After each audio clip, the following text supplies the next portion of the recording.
Hi అండి, welcome back to Revathi's kitchen. నేను మీ రేవతిని. Video clip లో చూస్తున్నారు కదండి, మురుకులు లేదా కారాలు అని కూడా అంటారు. దీన్ని ఎలా తయారు చేసుకోవచ్చో చూపిస్తాను. దోశ పిండితోనే అప్పటికప్పుడు చేసేసుకోవచ్చు అన్నమాట. కప్పున్నర తీసుకున్నానండి పుట్నాల పప్పు కప్పున్నర తీసుకొని బాగా దూరగా వేయించుకోవాలన్నమాట. పచ్చివాసన లేకుండా ఈవెన్ గా కలిసేట్టు కలుపుకొని ఈ విధంగా వేయించుకొని స్టవ్ ఆఫ్ చేసుకొని చల్లారనిచ్చుకొని పక్కన పెట్టేసుకోవాలి. చల్లారిన పుట్నాల పప్పుని పౌడర్ చేసేసుకోవాలన్నమాట. మెత్తటి పౌడర్ చేసుకొని పక్కన పెట్టేసుకోవాలి. 1 కప్పు దోసపిండి తీసుకున్నానండి. 1.5 మనం పుట్నాల పప్పుకి 1 కప్పు దోసపిండి వేసుకొని పౌడర్ని వేసేసుకొని కొంచెం ఓం ఇలా చేతితో స్మాష్ చేసుకొని రుచికి సరిపడా సాల్ట్, అలాగే 1 టేబుల్ స్పూన్ కారం వేసుకొని కొద్దిగా వాటర్ వేసుకుంటూ కలుపుకుంటూ ఉండాలన్నమాట.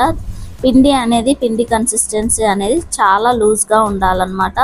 మనం మురుకులో మిక్చర్లో పెట్టేస్తే ఇలా పడిపోతూ ఉండాలి, వేయగానే ఆ విధంగా ఉండాలి. ఈ విధంగా పిండి కన్సిస్టెన్సీ అనేది ఉండాలి. ఎక్కువ వాటర్ లేకుండా చూసుకోండి, సరిపోతుంది. డీప్ ఫ్రైకి సరిపడా ఆయిల్ వేసుకొని స్టవ్ ఆన్ చేసుకొని ఈ విధంగా మురుకులు చేసే దాంతో మనం మురుకులు ప్రెస్ చేసుకుంటే సరిపోతుందండి. మనకు కావాల్సిన డిజైన్ తోటి వేసేసుకోవచ్చు. నేను 3 హోల్స్ ఉండేది వేసుకుంటున్నాను. ఇప్పుడు దాంతో మీకు చూపిస్తాను, చూడండి.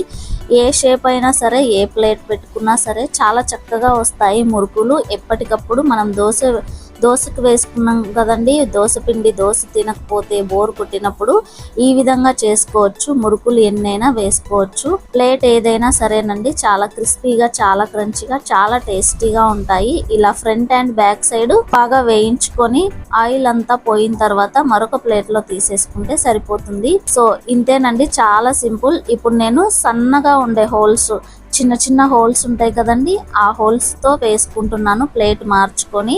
సో చూడండి, ఆ హోల్స్ వేసుకున్నా కూడా ఎంత చక్కగా వచ్చాయి. ఈ విధంగా మీరు ట్రై చేయండి.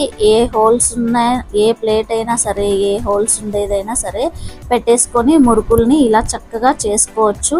సో ఏదైనా డౌట్ ఉంటే కామెంట్ బాక్స్లో కామెంట్ చేయండి. ఫుల్ వీడియో చూడాలంటే కింద డిస్క్రిప్షన్లో లింక్ ఇస్తాను, ఫుల్ వీడియో చూడండి. అలాగే దోశకు వేసుకున్న ప్రతిసారి మీరు కూడా ఇలా తప్పకుండా ట్రై చేయండి.